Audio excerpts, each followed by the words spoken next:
देखा होगा 50 साल पहले मैं भी देखा था कि अचानक कहीं मुझे गिर पड़ने से चोट लग गई और खून आने लगा, और मेरी दादी माँ ने फट से ना एक बगल में गेंदे के फूल का पेड़ लगा था, गई वहाँ 2-4 पत्तियाँ निचोड़ी और 2-4 बूंद उसका रस डाल दी और खून बंद हो गया। उस समय ही मेरे दिमाग में आया कि अरे ये पत्ते कितने काम के होते हैं। और बाद में तो मैं एस्ट्रोलॉजी के फील्ड में आ गया, फिर सारे चीज़ को जोड़ के इस शास्त्र का निर्माण किया और एस्ट्रो हर्बल फिजियोथेरेपी एक मेथड निकाला जिससे मैं डायबिटीज़ का निदान करता हूँ। तो इसको अब आगे समझें तो वो नेचुरल जड़ी बूटी जो हम लोग इस्तेमाल करें अगर, तो उससे कोई चीनी कम नहीं होगा। चीनी जो पेनिक्रियाज का वर्क है वो धीरे धीरे आरंभ हो जाएगा और डायबिटीज़ दूर होने लगता है। और अगर इस पद्धति को आप अपनाएं तो मैं समझता हूं कि इस रोग से पूर्णतः निदान पाया जा सकता है। नेचुरल हर्ब्स में कितनी ताकत है इस बात का अंदाज़ा आपको इसी बात से लग सकता है कि जितने इस धरती पर मनुष्य हैं उससे ज़्यादा जीव जंतु हैं जो नेचुरल रहते हैं, जंगल में, खेत में, खलिहान में कहीं रहते हैं।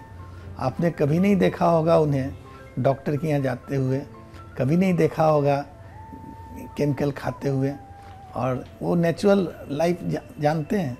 वो जानते हैं कि कौन से बीमारी हुआ तो कौन से पत्ते खाने हैं, कौन से पत्ते निचोड़ने हैं, कौन से पत्ते लगाने हैं, और उससे वो ठीक हो जाता है। इसे समझना चाहिए। बेसिकली मनुष्य जो है एक पढ़े लिखे हैं तो उनमें इतनी एक जानवर से तो ज़्यादा समझदारी होनी ही चाहिए। तो नेचुरल जड़ी बूटी के पास आप जाएंगे तो कोई भी बीमारी जड़ से दूर हो सकता है। हाँ, मैं एक बात बताना चाहूँगा कि ये तीनों विद्या को एक साथ अडॉप्ट करना पड़ेगा, एस्ट्रोलॉजी भी, हर्ब्स भी और फिजियोथेरेपी भी। और फिजियोथेरेपी भी जैसे आपने पिछले एपिसोड में देखा वो अध्यात्म से रिलेटेड होना चाहिए, जिसको अभी आज जो एपिसोड मेरा स्टार्ट हुआ तो लीरा ने करके बताई कि किस तरह वो फिजियोथेरेपी होता है।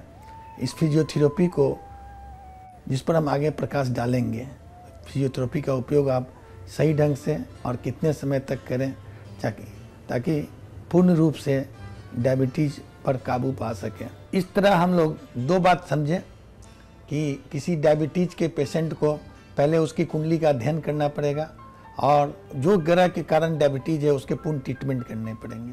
दूसरी बात कि उसके लिए जो रिक्वायर्ड हर्ब्स है, जैसा उनका नेचर है उस हिसाब उनको जड़ी बूटी, ग्रीन्स जड़ी बूटी दिए जाएंगे जिससे वह उनके पेनक्रियाज ठीक होने लगेंगे। शुगर कम तो अंग्रेजी दवाई करता है, वो हमारा उद्देश्य नहीं है। हमारा उद्देश्य है कि पेनक्रियाज काम करने लगे और यह बीमारी जड़ से दूर हो। उसके बाद आती है बात कि फिजियोथेरेपी कैसे करें। और मेरा जो फिजियोथेरेपी है आपने देखा होगा पिछले एपिसोडों में एस्ट्रोफिजियोथेरेपी है। एस्ट्रोलॉजी में आप समझते हैं कि एस्ट्रोलॉजी जो है अध्यात्म से सीधे संबंध रखता है। तो कोई भी आप एक मंत्र का चयन कर लीजिए, जो भी मंत्र आपको अच्छा लगे, कोई मंत्र हो, ओम नमः शिवाय भी काफ़ी है। हाँ, ऐसे मैं एडवाइस करूँगा कि 4 अक्षरीय जो लघु महामृत्युंजय मंत्र है, ओम होम जुम शाह ओम नमः शिवाय, जिसको मैंने एस्ट्रोफिजियोथेरेपी पिछले एक पूरे एपिसोड में करके बताया है।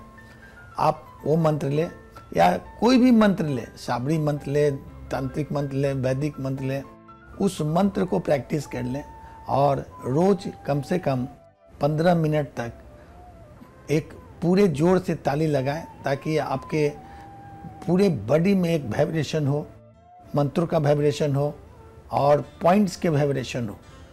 ये जो आप फिजियोथेरेपी करने लगेंगे तो उससे आपकी बॉडी की जितनी प्रक्रिया है वो सभी चालू हो जाएगी और धीरे धीरे आपके हर पार्ट एक्शन में आने लगेंगे। बॉडी के सारे पार्ट एक्टिव होंगे। जैसे बॉडी के सारे पार्ट एक्टिव होने लगेंगे तो डायबिटीज़ भी दूर होने लगेगा। जब डायबिटीज़ दूर होने लगेगा तो आप समझने लगेंगे कि हाँ, मेरा प्रॉब्लम जा रहा है। उसके बाद इस प्रक्रिया को कंटिन्यू रखिए जब तक इच्छा और फिर डायबिटीज ख़त्म तो बिल्कुल हो जाएगा। हाँ, कुछ लाइफ स्टाइल आपको सही करने पड़ेंगे, क्योंकि डायबिटीज होने के कारण जो है उसमें लाइफ स्टाइल भी है, और लाइफ स्टाइल के बारे में मैं अगले एपिसोड में जानकारी दूंगा। नेक्स्ट